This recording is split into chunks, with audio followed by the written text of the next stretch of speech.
Bismillah, Assalamualaikum warahmatullahi wabarakatuh. Teman-teman, perkenalkan saya Pak Dianung. Dalam kesempatan ini, saya ingin berbagi pengalaman dengan teman-teman semuanya dalam hal menyusun SOP atau Standard Operating Procedure. SOP yang akan saya sampaikan kali ini adalah contoh pembuatan SOP untuk bidang usaha, untuk perusahaan jasa kurir atau jasa transportasi.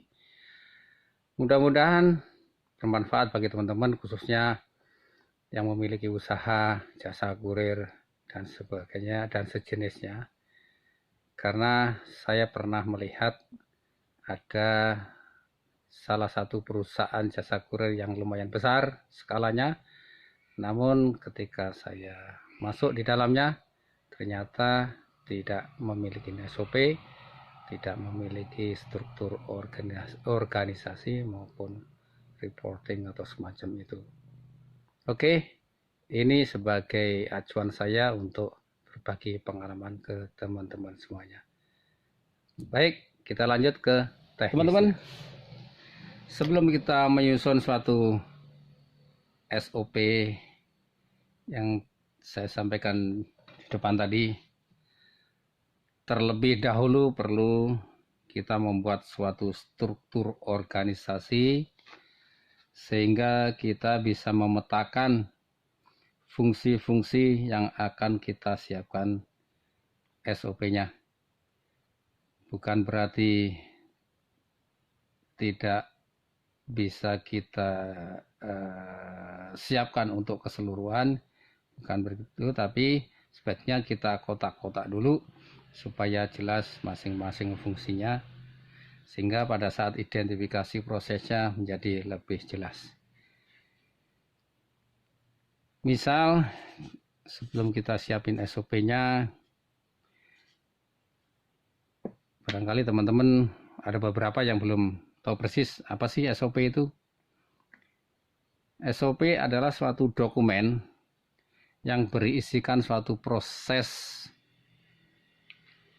pekerjaan yang dilakukan oleh penanggung jawab dari suatu kegiatan itu, mulai dari awal hingga akhir, yang semuanya itu didokumentasikan. Baiklah, itu barangkali definisi singkat tentang SOP. Baik, kita lanjut ke pembuatan struktur organisasi.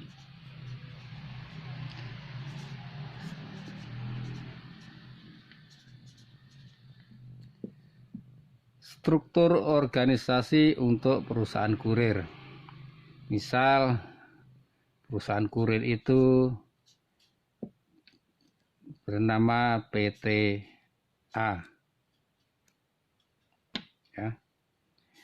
PTA itu membawai unit-unit ataupun bagian-bagian. Misal, ini contoh saja ya, tapi kalau memang tidak sesuai dengan apa yang ada di perusahaan teman-teman sekalian, mohon disesuaikan aja. Ini misal saya identifikasi untuk fungsi pertama bagian operation.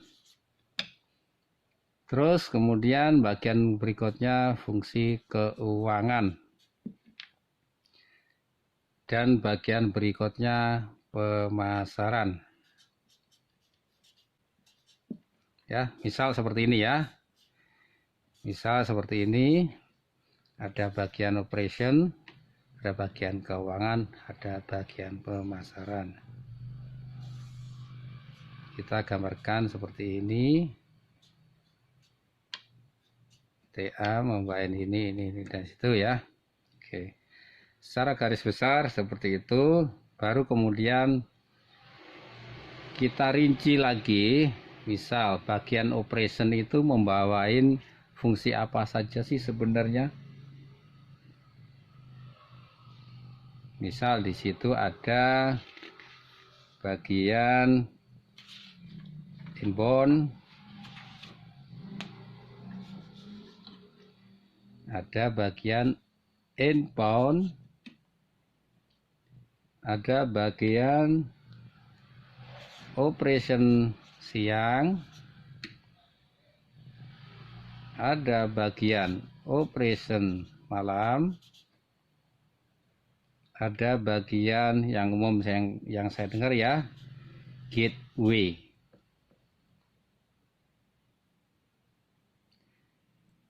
Ini kira-kira contoh sederhana penyusunan struktur organisasi pada perusahaan jenis jasa kurir atau jasa distribusi yang kita coba identifikasi seperti ini. PTA memiliki fungsi operation, fungsi keuangan, dan fungsi pemasaran. Kemudian kita rinci lagi, fungsi operation itu membawain fungsi-fungsi di bawahnya ini, yaitu fungsi inbound, fungsi operation siang, fungsi operation malam, dan fungsi gateway. Teman-teman, tadi sudah kita coba untuk identifikasi fungsi-fungsi di operation itu. Ada inbound, ada operation siang, ada operation malam, ada fungsi gateway-nya. Coba kita gambarkan lagi struktur organisasi untuk fungsi operation-nya.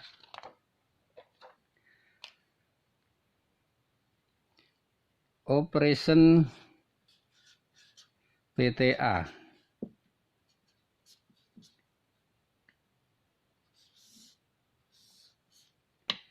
Ini apa saja yang tadi di bawahnya? Di situ ada inbound, ya. Ada inbound, operation siang, ada inbound, ada operation siang, ada operation malam, ada juga gateway, ya. Kita coba gambarkan struktur organisasi operationnya seperti ini, kira-kira seperti yang kita identifikasi tadi.